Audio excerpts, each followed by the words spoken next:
Alright guys, we're back staring at my engine bay, and in this video we're going to dyno my big turbo car to try to find the limits of the TU pump. So I'm really excited to bring this data to you guys. Obviously we've had this discussion a lot on YouTube and offline about the true capacity of the TU pump. So I'm just glad to kind of have some data on my personal car to help support this discussion. Now I do have the dyno sheet down here, but before we go too far, I do want to give a shout out to a few people that have agreed to partner with me and support the build, and they're really the ones that helped make this video possible. So the first one is Eurocharged in Cincinnati. So I want to give a big shout out to them. They're a part of the Eurocharged network. It's the same network as the company in Texas that makes all the spool products. So a big shout out to their Cincinnati shop. They have an all-wheel drive dyno jet, and it's actually the same shop that I dynoed my stock turbo on last year. So I talked to them about the things that I wanted to test and some ideas I have for future videos, and they were excited to support the channel. So a big thanks to them for supporting this video. And if you guys have any work that you need done on your cars, they also offer tunes for a lot of different European platforms. So check them out if you're in, Ohio, Kentucky, Indiana area. They're a great shop to work with and somebody that you can go back to and get a lot of consistent dyno data. Also, I want to give a shout out to my tuner. I am working with OdinTuned. He's just been great. He's extremely knowledgeable, very reliable and easy to work with. He's the guy that I've gone to in the past if I have questions about logs, if that gives you any idea. He's just a very, very good tuner.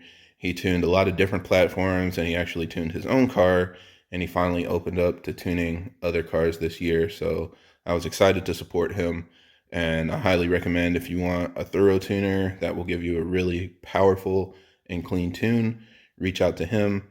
Keep in mind he is in Europe, so there is a bit of a time difference if you're like me in America. I mean, there were some days that we went through multiple revisions in a day, so just really great to work with and a very knowledgeable tuner. I highly recommend reaching out to him. And of course, a big shout out to DOCRace for being one of the first people to partner with the channel and providing me with this high quality kit. I was very excited to get it. It looks great, sounds great, and performs great. So if you're able to get away with a setup like this, I highly recommend it. Also, just one last comment. If anything that I say or post has helped influence your decision to buy a product, please let the company know. When you guys tell them that, a video on my channel or a post that I made helped influence your decision or helped you see how good a product is, that's something that really helps the channel as well. And I'm continuing to look for partnerships and things that help the build grow so that we can continue testing things and supporting the platform. So to everybody that's done that already in the past, a big thank you. Obviously that helps a lot and creates opportunities like this for me. If you guys do it more in the future and tag me, I would really appreciate it. All right, so let's hop into the meat of the video. So when I got to Eurocharge, everything went really well. Pulling the car into the dyno, my car is unreasonably low, I guess you could say. But those guys were extremely careful, making sure that nothing was damaged or anything on the car. It was actually dragging the pucks for the jack points on the rollers when we were pulling it in. So again, just not something that they typically have to work around, but they had two guys on the car making sure it wasn't getting, messed up or anything, and making sure that the car was good to go. So again, big thanks to them for taking care of me. And once we got everything strapped down, we went ahead and did our first two pulls, and here's how that went.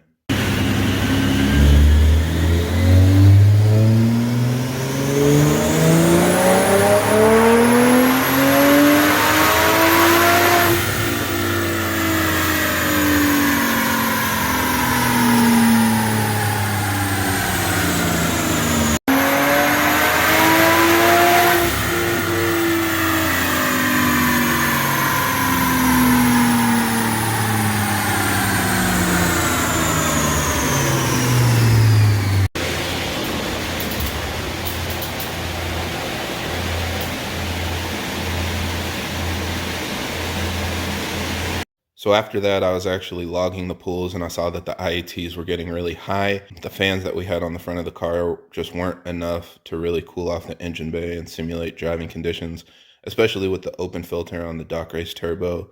It's important to get some fresh air circulating through the engine bay. So we decided to stop for a second, open the hood, let the car cool off. They put an extra fan on top of the engine to help, blow extra heat out of the engine bay. And then we went ahead and did another pull. This one, you could kind of say it's like a glory run. We had the hood open. Like I said, we let the car cool down for a little while, and then we just did another pull to see what the car would make. And here's how it went.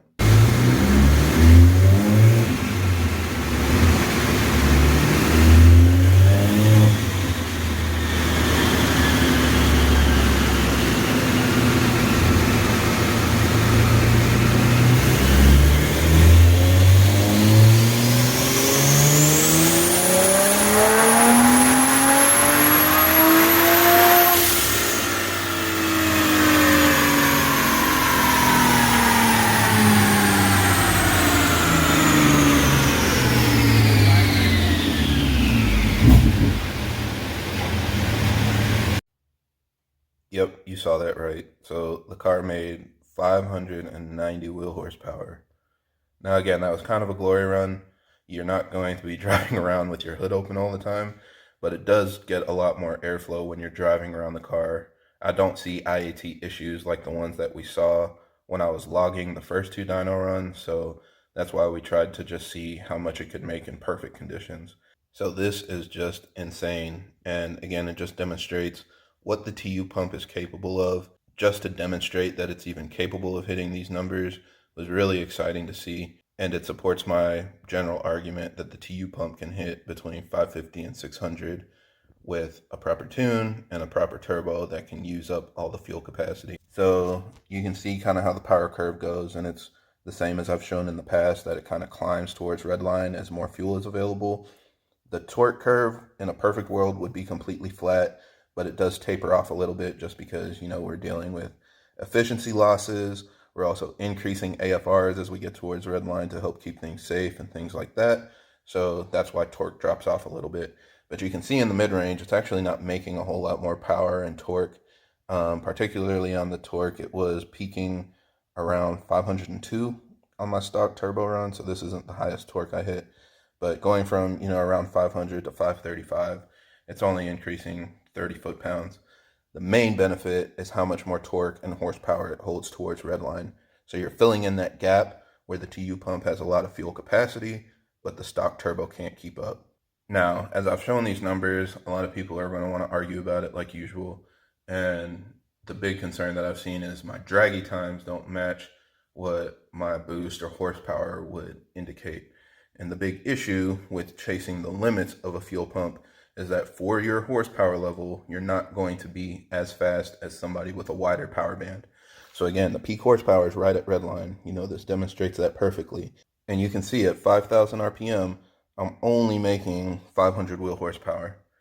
So if a car that's making 590 or 600 across a 2,000 RPM power band shows up, he can tell me he's making the exact same horsepower as me, but his car is going to be significantly faster. And that's where my bottleneck is now. I need a bigger pump in order to bring that horsepower way back here so that I can have a nice, 1,500 to 2,000 RPM power band to shift in, especially because my car has the 6-speed manual and not the 8-speed. So the gears are longer and I stay in gears longer. So I need a wider power band in order to make the most for my given horsepower level.